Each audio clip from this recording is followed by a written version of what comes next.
Welcome back to the Surf Mastery Podcast. Today's guest is Kassia Meador. Kassia embodies the ethos of this show, which is education and inspiration to improve the lives of surfers both in and out of the water. And that is exactly what Kassia is doing. Kassia spent some years on the World Surfing League longboard tour and was ranked second in the world in 2011. She has her own brand. She has surfing courses online. She's running retreats.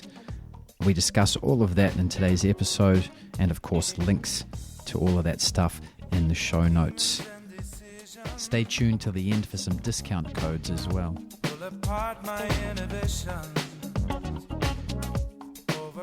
Local honey gives you like allergen protection, so doing that, and then just surfing as much as possible. Yeah, did you surf today? No, I haven't surfed the last 2 days. I've been a little bit stuck to my computer, just catching up on things because I was gone for so long. Yep. And then, but I surfed Monday, Tuesday was really good. Oh, cool. Where have you been? Traveling? I was in France, and then from France, I went to Ireland, and then from Ireland, Morocco. So I was gone for 2 months, and then I came home and did a little retreat down south, and then I have another one in 2 weeks. So I've pretty much been gone and really only have this week and next week home to get caught up before I'm gone again.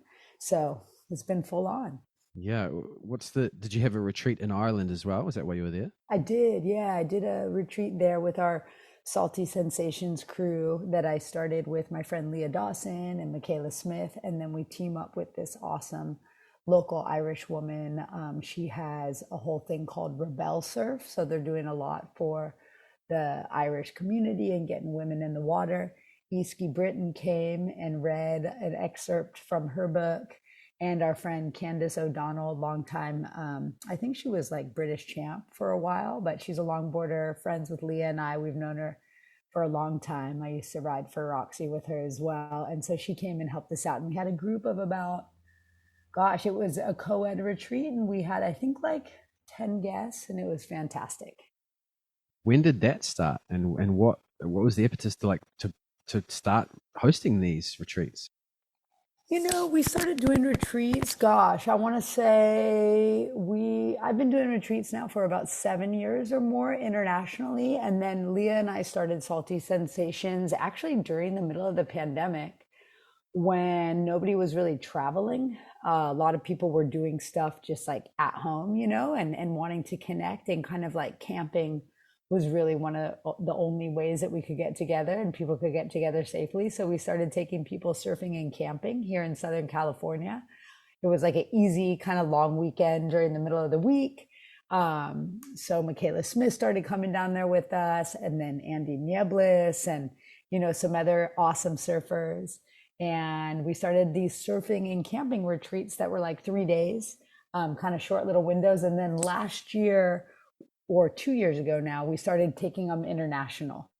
So that's cool. And we've been going to like kind of places more so off the beaten path with Salty Sensations. And then again, I do retreats and host retreats, globally with other people. So, Morocco was more of like a Kassia surf retreat that I did with another friend who's a yogi, and Michaela came with me to co-host that one. And then Morocco, like we worked with this awesome place, and a friend of mine called Hamid, he has the surf club or whatever. Surf Club, I think is exactly what it's called. And he's awesome. He was my first guide in Morocco when I went there 15 years ago. But then Ireland was like Salty Sensations. So there's like a lot of different things happening. And then when we came back, like the one that we have in 2 weeks is a Salty Sensations one. So there's kind of like multiple different things happening all the time. So you're seeing quite a demand for these types of retreats? Yeah, definitely. I mean, I think what we offer is really unique in that like a lot of people, have gotten more so into surfing over the last 5 to 10 years. Especially a lot of women coming into surfing. Maybe they surfed as a kid and they're getting back into it now, or maybe they just like found different time to get into surfing and they want to learn, they want to get better. And this is a way for people to learn in community, learn in different ways, and have a good time doing it. So it's awesome. It's awesome to witness people and their journeys, over now we've seen some people for a couple years in a row. People come back to multiple retreats. And so we're able to really witness their progress, and then their progress with community and meeting up. And a lot of these like people connect all over the world. And so then they become surf buddies, and they're able to kind of bring it back to their communities, and it's helping to kind of grow. And I love it. And it's also like, when do people have real access to learn from professional surfers? A lot of people doing retreats and stuff out there are just kind of novice surfers themselves, and nothing like bad about that. It's just like what we're offering is really kind of high level surf coaching in a really supportive environment. So it's a lot of fun. Yeah, my previous guest, a piece of his advice was don't watch people.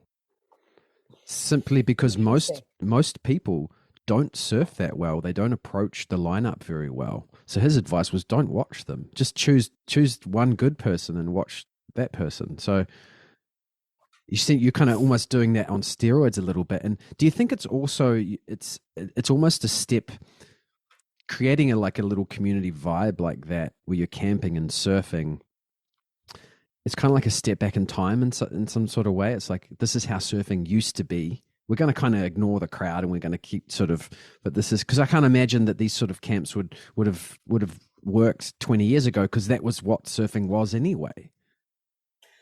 That's exactly it. And I love that you bring it up, because I think we're around the same age. Like, I'm 41, so I've been surfing for almost 30 years. And when we grew up surfing, it was a lot smaller groups of people were surfing. Everybody kind of knew each other, and we would be camping and surfing and just hanging out together, surfing together, vibing out. And I think just with how much time we've all spent in the water, between Michaela, myself, Leah, and Andy, for instance, between the Salty Sensations crew, there's over 100 years of combined experience that we've had in the water. Really, if you think about it that way, but this is also our lives. This is what we do. And so we're able to create a really genuine and authentic atmosphere for people to learn in the ways that we learn. And I think that that's also what's unique about our offering and what we're bringing out there, and it's so fun. And the people that come are just so stoked. And again, it's just so awesome to be able to share, because that's a lot of the thing that has also fueled us to want to offer these camps and retreats, and what got me to offer my online course with the Inertia, that there's a lot of people that go do a surf camp or do a surf retreat in a way that they're not learning from people who have been surfing a long time, like all of us. And they think, they don't really understand the etiquette. And maybe they're putting themselves or somebody else in harm's way, because they don't really understand the kind of cadence of a lineup. They don't really have that etiquette background. Nobody's told them. It was just every wave's your wave, every wave's your wave. When really, as you and I know, surfing isn't about riding waves as much as it is about having a rapport with the ocean and connecting with community and all the other elements that go into what surfing is. And so I think that that's really what we're trying to share and teach. And hopefully by doing it this way, we're going to make the lineups a lot better for everybody, because they're learning good ethics. They're learning good awareness. They're learning good lineup etiquette in the water, and they're able to kind of bring that back to their communities as well. That's a good point. It's there's so many people jumping into surfing nowadays, and it's so accessible that wetsuits and surfboards are so good, and there's so many companies making them at such an affordable price. It's so accessible to everyone now, and it's, gosh, a surfboard. I mean, as you know, a surfboard is a very dangerous thing, and you wouldn't just go and give someone a car without putting them through a course and making sure they had their license. So I love that. Yeah, I love that kind of analogy, and it's so very true. So very true. Yeah, and I think it also breeds a lot of new surfers' frustration too. Is their perception of surfing is oh, I just buy a soft top and a cheap wetsuit and I go surfing, and well, it's not quite that simple. And then they wonder why, three months later, why they still can't ride unbroken waves and why people are yelling at them. And so, things like this, I'm glad that they're growing and people are doing it, because you're right, it will. Every time a bunch of people in a community take your course, then they bring that vibe to the whole lineup where they surf, and hopefully when their friend decides to, hey, can you show me how to surf, they pass that on. So that's awesome. It's cool. And it's fun too. It's like getting to share what we know after all this time. I'm like, gosh, I wish somebody told me half the stuff that we're sharing with other people. It would have just expedited my learning curve, in an exceptional way. And so it's really cool to be able to share that with people. What was your learning curve like? When did you start surfing? I mean, I guess I started surfing in 1990, gosh, 7 or 8. I did junior lifeguards. I learned the ocean. My parents were like, okay, learn the ocean. And my dad was a surfer. So he's like, I'm not going to teach you. I want you to learn about the ocean, learn about the currents, learn like the language, and then you can come surfing with me. So that was the way. And then I just went surfing with my dad and his friends, and I was just out in the water. And then I started going to Malibu and surfing with all those people and actually watching. That said, I did have good access. I learned a lot from watching, though I had great people to watch. I had guys like Joel Tudor and Josh Farbrough and people like Brittany Leonard and Matt Howard and, Dane Peterson and, some of like the best surfers, Ashley Lloyd, that I got to watch and witness and really help to inform my surfing. But I was also watching some of the best loggers around doing what they do. So it was Jimmy Gamboa, that whole crew. So, in that whole generation of surfers. So for me, watching was a big part of it, and then adapting what I was witnessing to my own kind of style. And obviously not wanting to look like a kook, because I just got made fun of if I did. And that was just how it was when we were kids, and everybody was just like heckling each other. It was a simpler time. So what beach did it start? When was your first surfing experience? What beach? I mean, Leo Carrillo, the back beach, North Beach, Leo Carrillo is where I first was doing junior lifeguards. Mm-hmm. I think I caught my first green wave at a place called La Conchita, which is really not a surfing spot at all, actually. It's just like a beach break on the inside of Rincon. But I grew up in the valley. I was a valley kid, so I never lived by the beach. So I was never, I guess, like local to anywhere. I just kind of like, we just had to drive everywhere. But one of the closest beach to me, I lived on the other side of the canyon, was like Leo Carrillo, Malibu. And then the other way was like C Street, Ventura, Rincon, that kind of vibe, so. Yeah. So you would have done quite a bit of camping at Leo Carrillo as well. I camped at Leo Carrillo an entire summer, the first summer I learned how to surf. So we did junior lifeguards all day. Julie Cox, who owns a couple of cool surf stores now called Traveler Surf Club and Outpost, she was my junior lifeguard instructor, and she also worked at the camp store. So she had like a whole campsite the entire summer. And so she was also older than me. So she had a car, which meant I had a ride to the beach. And, her, myself, and a bunch of our friends, we just spent an entire summer literally camping and surfing and running and swimming and like learning the ocean. Wow. So it's kind of come full circle. Totally. It's absolutely come full circle. And I think that's the thing, is like connecting with nature. That's that thing about surfing, like not having any walls around us, like being outside all the time. And that's something that's really special, I think, about California, and really what we like to bring to people with salty sensations specifically, is having that access to be fully immersed in nature for an extended amount of time. Well, do you remember early on in your surfing journey, what was the best surfing advice you had? Oh gosh. I mean, when I was younger, Joel Tudor probably gave me some really good advice, which was like interesting advice, and he probably wouldn't remember it. But he was just like, don't get point break syndrome. Like, you surf Malibu all the time. Like, don't just only surf a perfect wave, because it's not going to teach you that much about surfing, really. Because you're just surfing. It's like, you kind of set up and nose ride. You're not turning, you're not being more dynamic. you're not witnessing a lot of variables coming in. And like surfing beach breaks and stuff like that, you're seeing all these different variables and you have to adapt and you have to choose the right one. And at a place like Malibu, that's literally like nature's machine of perfection, and Leo Carrillo and a lot of the waves I was surfing, Rincon, they're so perfect that you become lazy. And so I remember when he first said that to me, I was like, what? Point break syndrome? Like, what is he talking about? This is a perfect wave. And then I would spend some time going and trying to surf Sano and trying to surf other places. And even my first time to Costa Rica, I realized even though I'm goofy foot, I never really went left.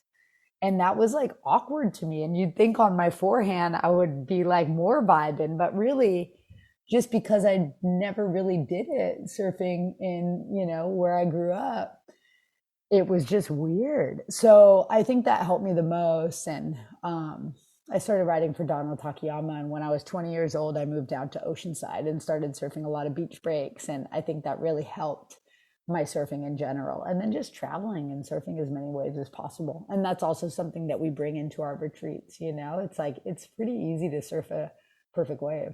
Yeah. But is it easy to surf a difficult wave that's like variable? Not as much, Yeah. Do you still prefer your backhand? I think it depends. Like, truly, I mean, I love perfect waves. I mean, who isn't a sucker for a perfect wave? Absolutely. But because I have proximity to so many rights, more so in my backyard or where I live, I really love going left just because it still feels different to me. It still feels a little more far reached and foreign. I think on like a short board and a small board, I prefer going left. And on a long board, if it's a perfect longboard wave, like I love going right. I think I surf better on a longboard, especially nose riding going right. And I have some work to do, definitely going left. Huh, interesting. So what's the worst surfing advice you ever had? Gosh, I don't know. It's like, I think like surfing and the ocean specifically just teaches you stuff. I guess like one of the worst surfing advices I had was like an old boyfriend of mine that told me I should go to college and not just follow my dream of surfing.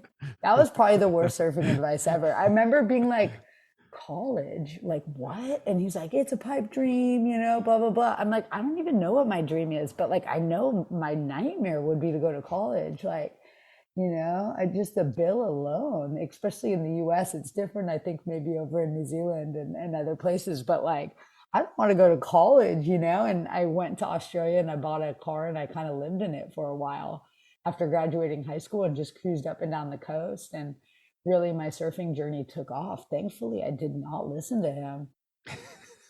Yeah. Thank you. Yeah. What's the biggest mistake that you see that newbies to surfing make? I think there's like, I think some of the biggest mistakes that I've seen just in like some of our retreat guests, I think, more so is getting too comfortable with what they know and not wanting to push themselves. It's like people in general getting too comfortable. Like maybe that's like a thing for humanity. One of the worst mistakes we can do is get comfortable. Like how awesome it is when we like meet our growing edges and seeing ourselves like moving through it. So I think like as like beginning surfers, they get kind of comfortable maybe in one place surfing one wave or and there's something helpful with that because it helps you get to a comfort level that makes it enjoyable. That said, if you're not like surpassing that comfort level, you're never going to, you plateau. And then often people come to us and they've plateaued, but they're also comfortable at where they are. And then they're like, this is uncomfortable because it's new and different. And like, maybe I like perfect waves or I like this. And that's always something for us because it's like people will be like, I feel like I'm going backwards. And it's like, no, you're just learning new things. Like it's supposed to be uncomfortable. And then we always get a message like they go home and they ride their like comfortable wave on whatever. And they've like, that's when they really see their progress that they've made, And then they might come back a year later and really go. So I think it's like maybe a human condition thing too. Like, If we're ever too comfortable, like what are we missing? Where's the growing potential that we're missing? So yeah, Mm. I think Yeah. that's something. Yeah. I guess if you get to it as a surfer, if you get to a certain level where you are comfortable and you don't push yourself beyond that, I'm wondering what the downsides are to that. Hmm.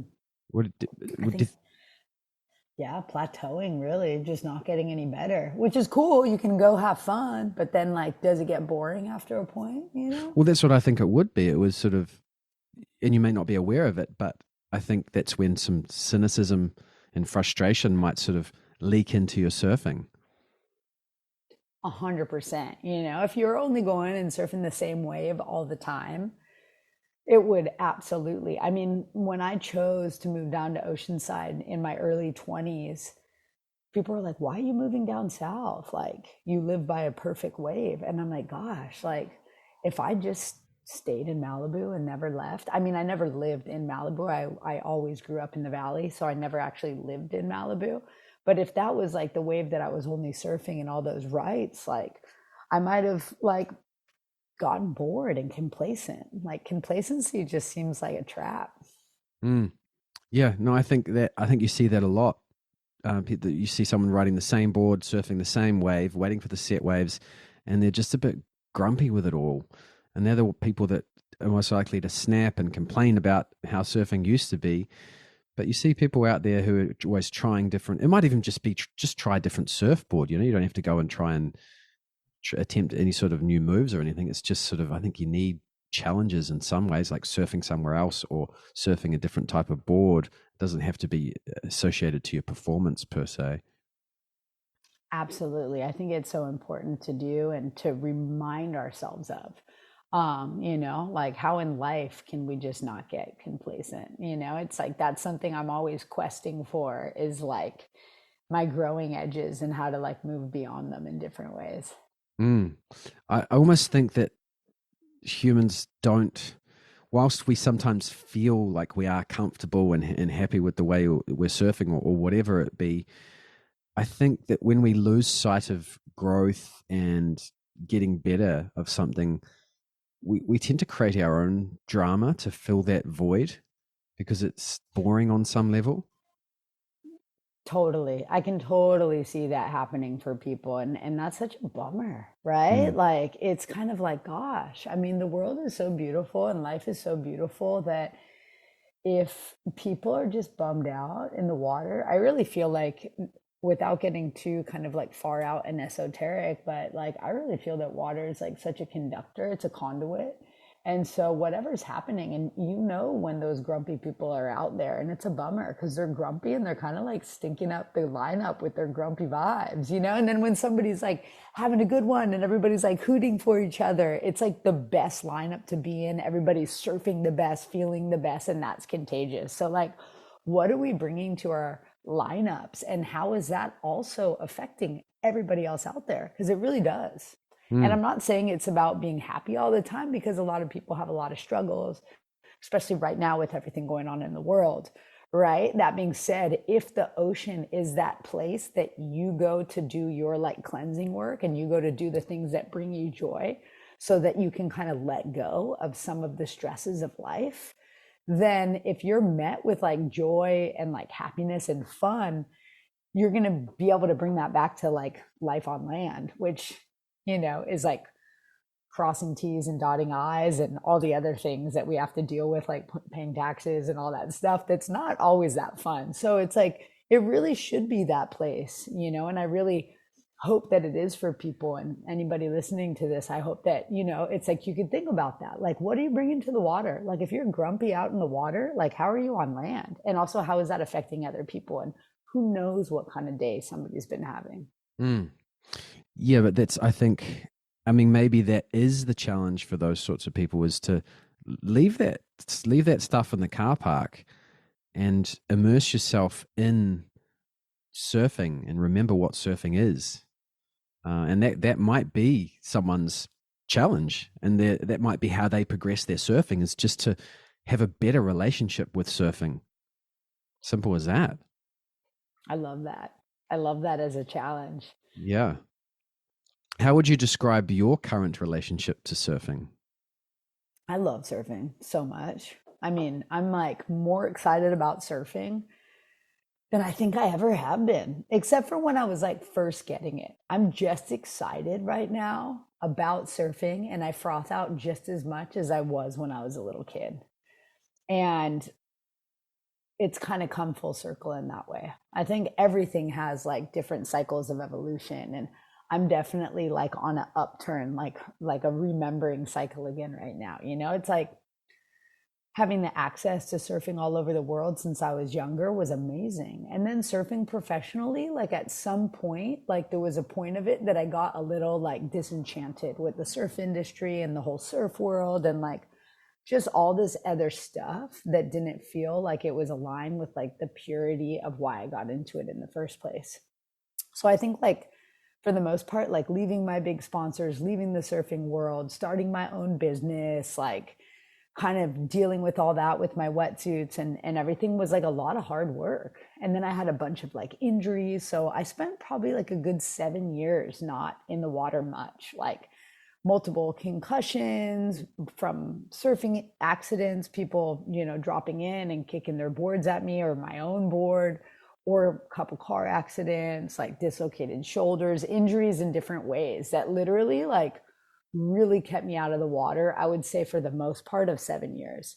Wow. And it was really in 2019 into 2020 that I started feeling better again. I did a lot of work. I went back to school and I learned craniosacral and polarity therapy because it helped me the most with my concussions. I was like really focused on my business. I wasn't surfing a lot. And I was like, wow, my joy's missing. And then I started feeling good enough, like towards the end of 2019 and early into 2020. And I really started surfing a lot more. And that's when I really started teaching more surfing and teaching more surfing. And I did the online course. And then I was like starting to feel myself again. And then teaching helped me fall in love again with different aspects of surfing. And then I kind of had this break from surfing that really helped me to feel grateful for my body, grateful for feeling strong again, grateful for all these things. So then it reignited this like new love with surfing in a different way.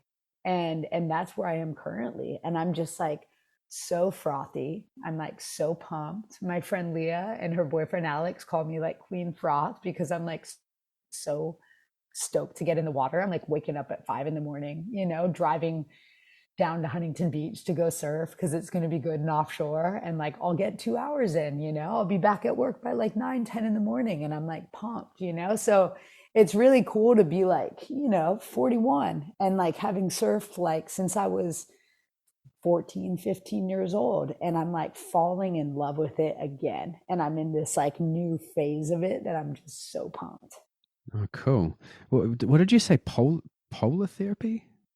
Oh, polarity. It's like an energy medicine. It kind of works with like Reiki or craniosacral osteopathy. Hmm. Depending on where you live, you may have like a different kind of relation to it. So it's kind of like that Mm. work. And it really helped me with a lot of my head trauma that I experienced through surfing.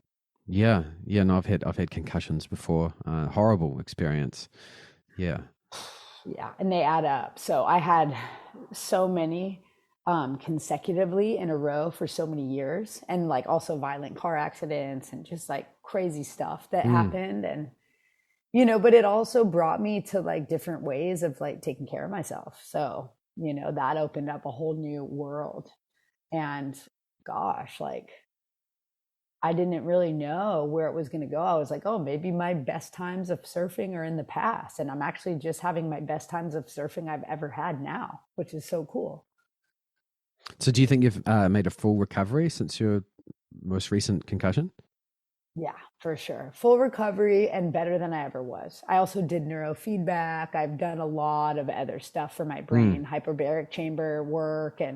But it took me like a long road to find all that stuff because it's Hmm. not just like, if you go to a neurologist, they're like, have some pills and go to speech therapy. You have a stutter. I mean, I had a stutter, you know, I couldn't be outside, like still light at night driving. It can affect me a little bit. That's not super easy all the time, but Mm. only if I'm really tired. Yeah, yeah, yeah. No, the the mainstream medical system, they don't understand concussion that well. You kind of got to, like you said, you got to step out. I did neurofeedback and changed my diet, and I did some vestibular and ocular rehab, vision and balance rehab, and that's what sort of helped me with my That's concussions. awesome. Yeah. So, and chiropractic and stuff. So, Totally. And that's so cool that you like search that out and then you feel those results, right? Like neurofeedback's amazing. And just like like all of that is so fantastic. Having access to it, but you do really have to find it. And it definitely costs time, energy, and money. it does. It does. But it's, if you want to get back in the water, then, well, if, concussion is, concussion affects every part of your life. So you kind of, Totally. it's do or die sometimes. That's it. And it's really it's like what are we investing in? Our health and well-being is like, the most that we can and have the opportunity and really should be investing in. So that's awesome that you're feeling better. So you're back 100% yourself then? Yeah, my concussion wasn't too bad. And I was sort of out for a week and was nauseous for a while, and sensitivity to bright light and stuff, and low mood. And I've of course read a lot of really, really bad in the surfing world. The big wave surfers, they deal with heavy concussions. Yeah. And I That's know, gnarly. yeah, but yeah, no, That's it's all good now. I still have to keep up. I feel I have to keep up with some of the vision vestibular training though. Like if I don't do it, I tend to feel my balance and vision sort of fades. So it's something I'm always sort of doing, making sure my eyes are working together well, and getting enough sleep as well is huge. Just having good, yeah, we're not in our 20s anymore. So things, That's it. mishaps affect you so much more. And, a late night wipes you out for a few days nowadays, whereas you could just charge through it when you're 20s. Well, totally. Yeah. Sleep is huge and paramount, and low inflammatory diets too. Like that's helped me a lot. I don't know, because you said you changed your diet as well. Like Mm. that was one of the biggest things that I noticed the first effect of just changing that. And, I hope whoever's listening to this can pass it on if they know somebody who's struggling, because it's a hard thing. If somebody breaks their arm, you can see it. You're like, oh, that person has a broken arm. But with like head trauma, you don't really know what's happening in there for somebody else. Yeah. Yeah, it's also like, I think just the whole world itself. And 20 years ago, when we were in our 20s, the world was sort of less toxic in a way. Mhm. And even though 40 years ago, when we were little and growing up, the world was far less toxic. So we could have sort of developed and adapted to that sort of environment. And now we find ourselves a bit older and we're in a far more toxic environment. Just the quality of the air alone. Whereas if you were born, only 15, 20 years ago, you kind of grew up in a more toxic environment, and that's all you know, and your body adapted to that as well. So I think it's tenfold for us older folk. We've got to double down on that stuff a lot. Totally. And two, having to do our own research, but it seems that more and more people have more access to things, and there's more ways to find out about what's happening out there, and what tools are available for all of us to work with. Yeah. Yeah. If anyone's out there is suffering with concussion, or knows anyone there, look into those alternative therapies, especially vestibular and ocular. So vision and balance rehab. Those are big, because those are the first things to sort of to go, and they affect your mood a lot as well. That sort of stuff, and then just sleep and low inflammatory diets. And this, like you said, you can just go online and learn so much about it nowadays. Totally. It's cool that you did neurofeedback too. I felt like that with like hyperbaric chamber stuff, Mm. like helped me like crazy. It was like so amazing witnessing like the change in how I was sleeping as well. Cause that's the thing. Like if you don't have like deep delta brainwave states, which usually you don't when you're in fight or flight and stress patterns. So just being able to get back into deep delta states alone gave my brain time to recover. So I'm sure you had similar, things happen. It's like, it's wild because one thing affects another, and then it's the whole system's kind of like just barely hanging on. Mm. Yeah, and I know in my research before this, I noticed you're into sound baths. Totally. Yeah. I love sound and vibrational medicine. I think that was probably like the first tool that I was having access to that was like helping me in a lot of ways that I didn't even really like understand it, but it would put me into theta, which was like a, relaxed and healing state. So I didn't really know what was happening with it. That said, obviously knowing a lot more about it now and working with it for a time, there was obviously a reason I was drawn to it because I was feeling supported receiving and giving sound baths. So I love that work. I think it's so fantastic. Have you Yeah. received one? Yes. Yeah. Gosh, Cool. I remember I was living in New York and I went to somewhere in Queens, and we had this old abandoned warehouse. There was 50 of us, did this ayahuasca ceremony, and sort of about 3 a.m. when everyone starts to sort of come out of that plant medicine journey, someone starts playing this giant crystal bowl, and it just felt like the whole room was sort of wavering and warping with this crystal bowl, and it just felt these waves go through me, and that was my first experience of a sound bath. And actually, someone in Malibu whose name I can't remember, he had a whole room full of crystal bowls, and that was an incredible experience. And I remember when COVID hit, it was actually not long after I was probably still healing from my concussion. I bought a really big PA system, and I used to sit in front of a really loud speaker with my bass guitar and just find the frequency that felt.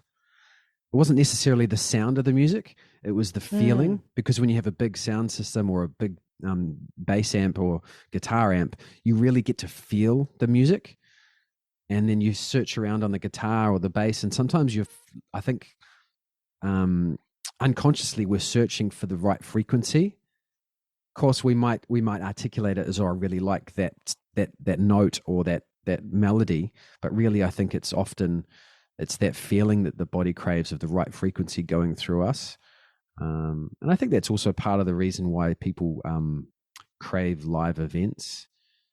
Like there's something about, you can sit down with a pair of headphones and enjoy a certain type of music. But when you go to a live concert and stand up front, you can feel the music, and that's just a completely different experience. And you can stay up till 2 a.m. and have 4 hours sleep and wake up feeling fine because you just have been bathed in the right frequencies for 2 hours before that. So, I'm a huge believer in sound therapy and all that sort of stuff. And gosh, isn't this what a wave is anyway? Isn't it? Some sort of it's communication from a storm miles away.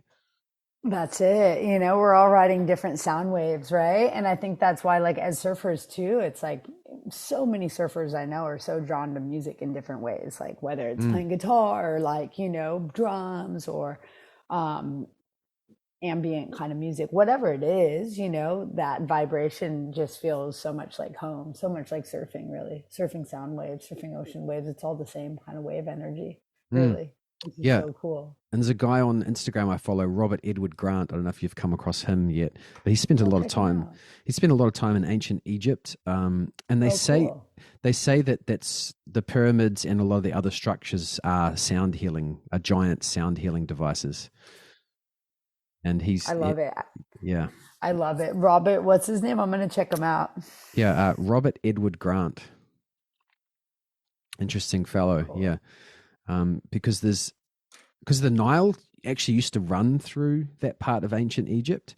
So a lot of the structures actually used to have water running down the sides, and that would vibrate and create a sound bath. And he had the opportunity to go into the main pyramid, which I forget its name now, into the king's chamber of the main pyramid and lie on top of the table.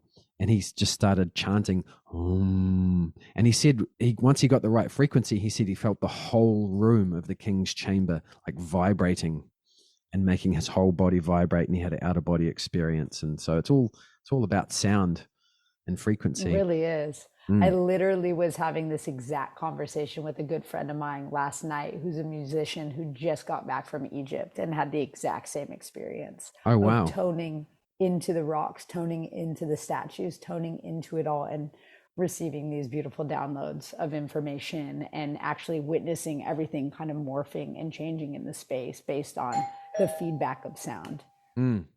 And it actually makes a lot of sense neurologically, because if you think of all the modalities for body healing, right, you've got chiropractic or massage therapy or Reiki, acupuncture, all those bodywork therapies, all they're actually doing from a neurological and technical perspective is giving your brain more awareness of your body. And then once your brain is aware of your entire body or a certain part of your body that's been injured, it then has the ability to heal. It's when we have a lack of awareness of a certain part of our body is when the brain doesn't go and heal it, because it's not aware of where it is. So things like acupuncture and chiropractor and massage and Reiki, they all just bring more awareness to that part of the body.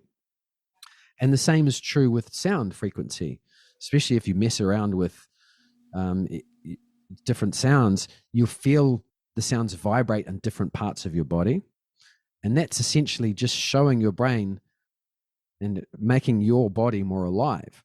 So it's kind of all about awareness, because the body and the brain have the ability to heal, but only if we're aware of what's going on. So yeah, all those body work and sound therapy, etc. It's about creating more awareness, and yeah, and of course injuries and trauma and stuff, they take the awareness away. Anyone who's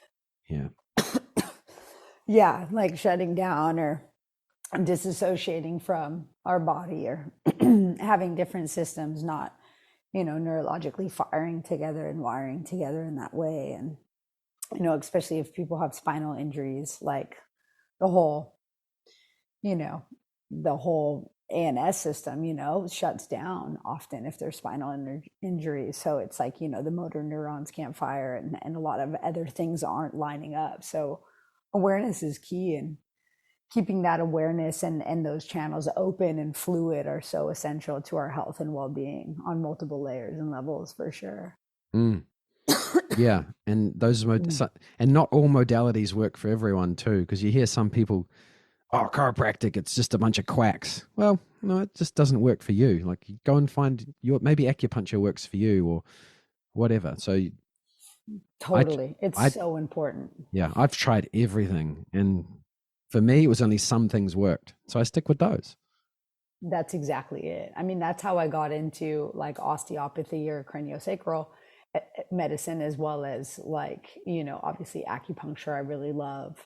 And then all that kind of work was really something that helped me. So it's so important to kind of honor what worked for you, because all of our systems are so varied and different, just like we all like different boards and different fins and different waves and different vibes. It's like we all like different music a little bit. It's like we got to see what resonates with our system and our body, and then lean into that.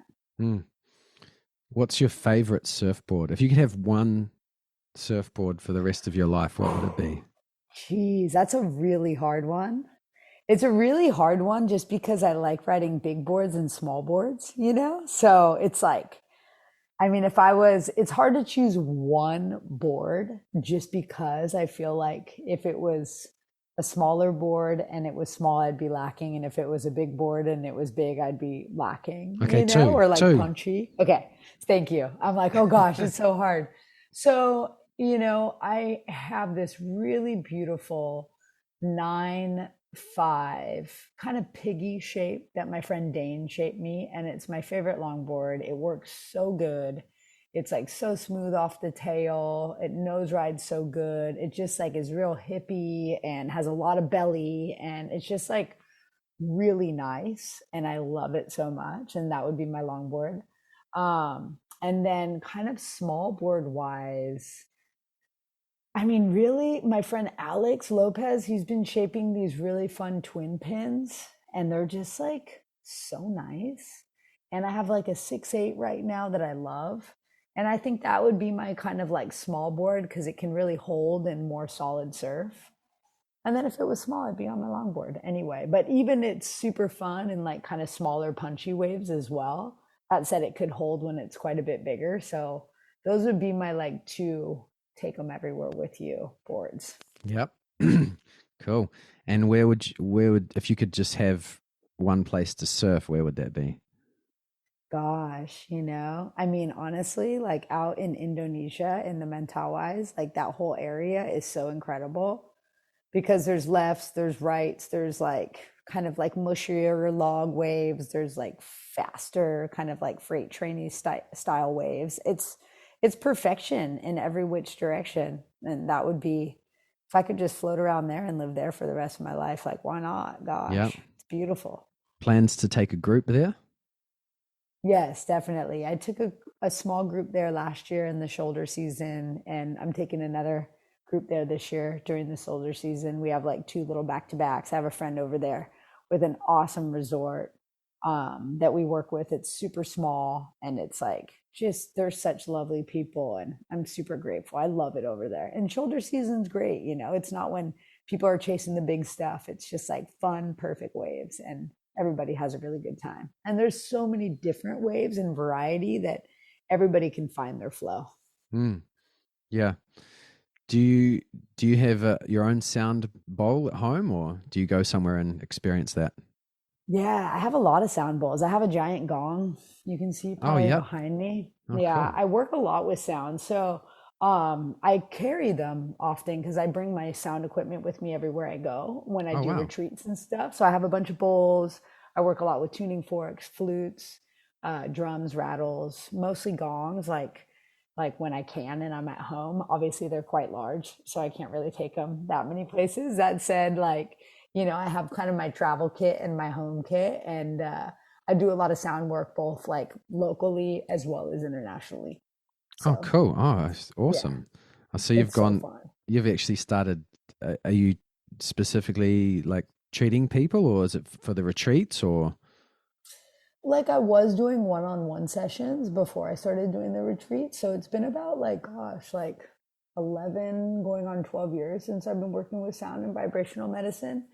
And so I studied with a couple different teachers um and learned on my own for a long time. And we had a whole performance art group back in the day that we would travel, and we even made like records with like art galleries and stuff. And at the time we didn't really call them sound baths. We called them like abductions, to be honest. And we just like felt like everybody was getting abducted like by this like sound really and taken to a different place. And we didn't really understand it. So we started kind of like playing with it more and just like kind of like adapting. And then we all started like noticing like the healing effects it was having on us individually.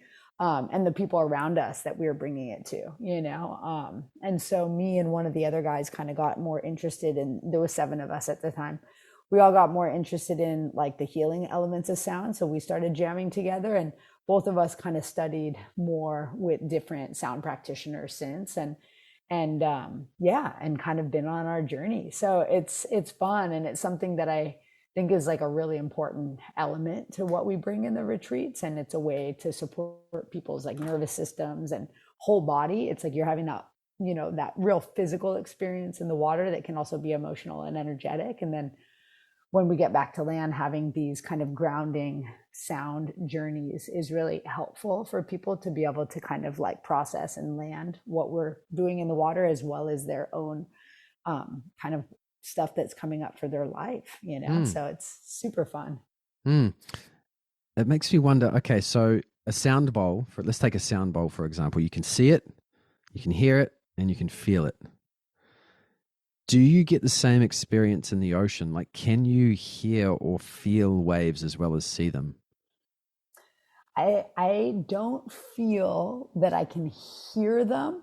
If I really check into hearing them, like I'm like, can I hear waves? I can certain times, like if a wave gets really hollow or that sound like inside a tube, Mm, that's yeah. a sonic experience, definitely it's like yeah, auditory experience. That said, like I can feel the waves coming, and I can feel definitely like I guess I would have like a kinesthetic awareness for like the ocean waves, like not only just like riding them, but like feeling them, or feeling when it's going to be good, feeling when a set's coming, all those kind of things. Mm, yeah, Super because cool. it's, when you're out surfing and you're surfing, you're just sitting there, everyone's waiting for a set, and then all of a sudden someone moves, and like, why are they paddling over there? I can't see anything on the horizon. and then 20 seconds later you see something pop and then everyone else moves, but that guy's already in position. It's like, what did he see? Well, maybe he or she felt it.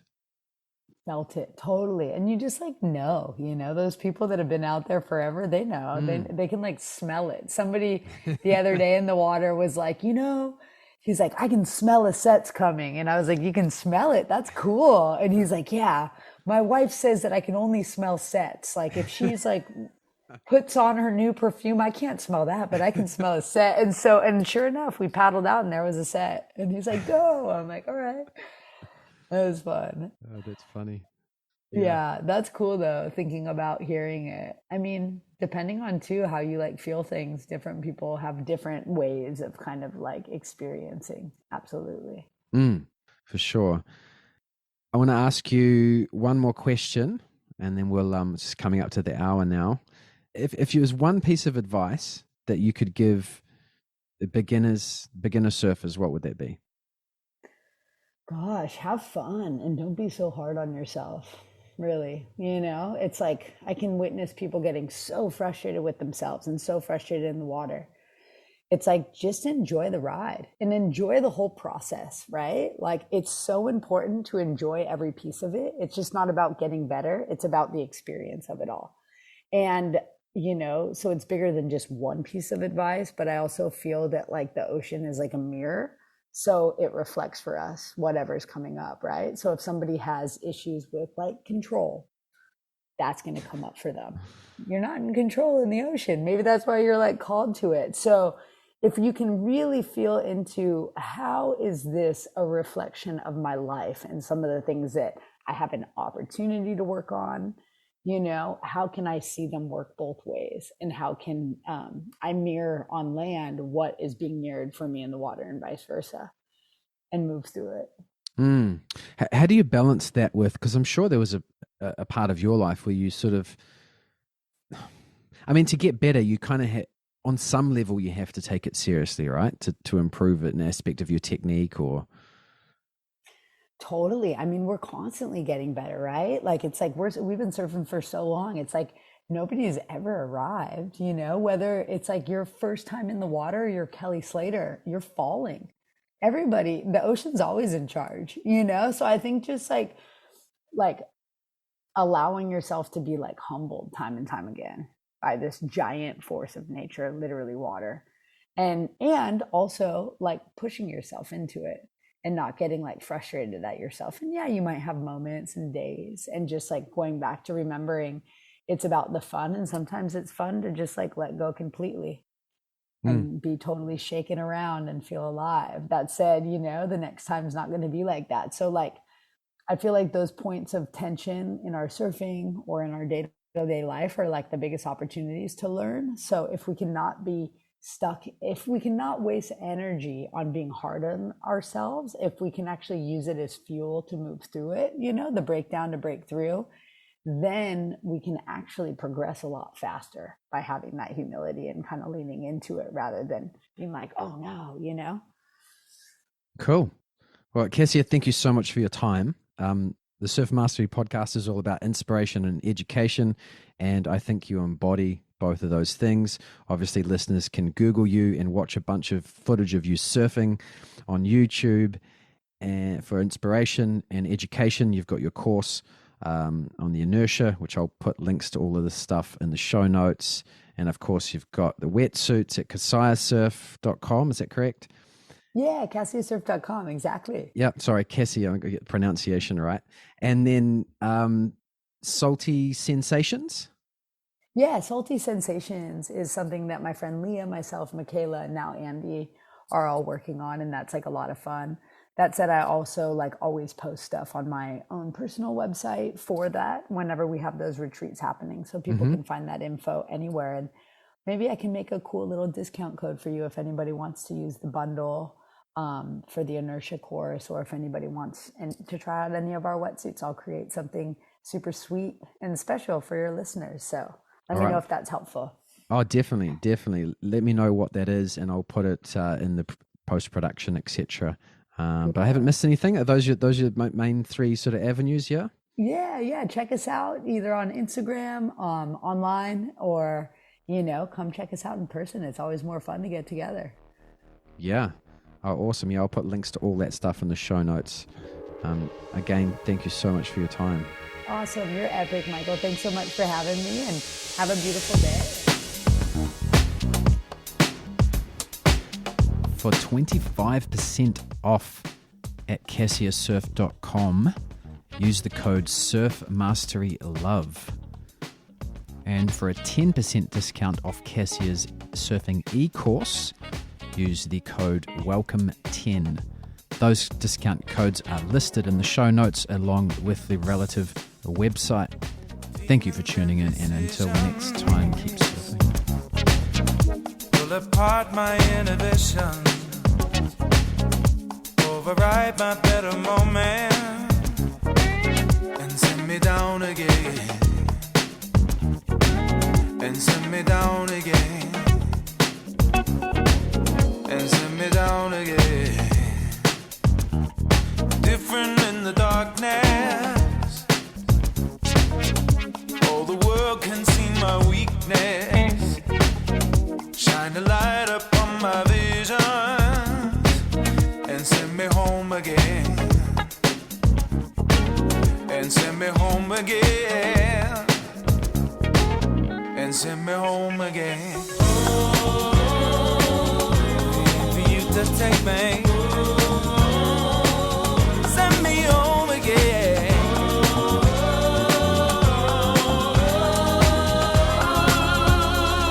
Turn a problem into a solution.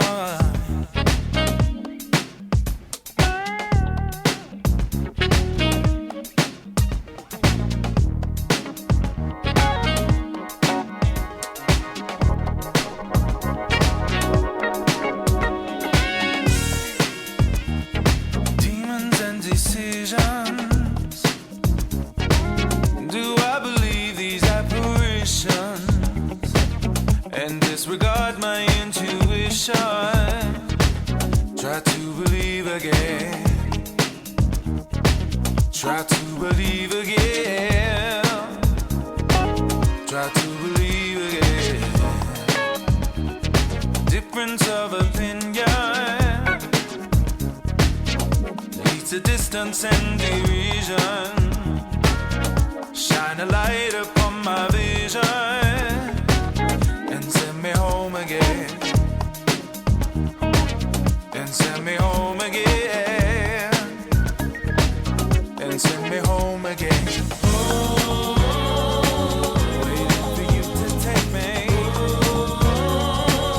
send me home again.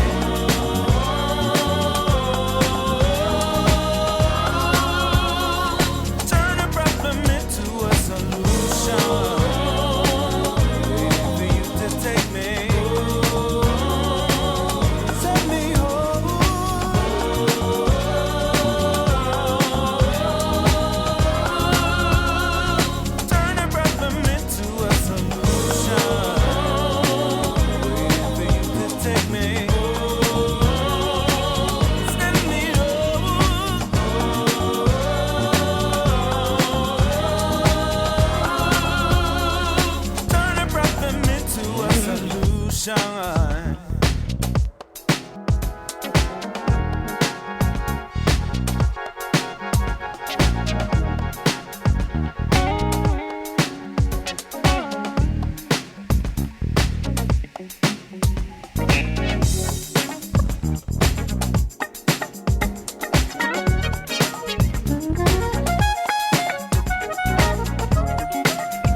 attempt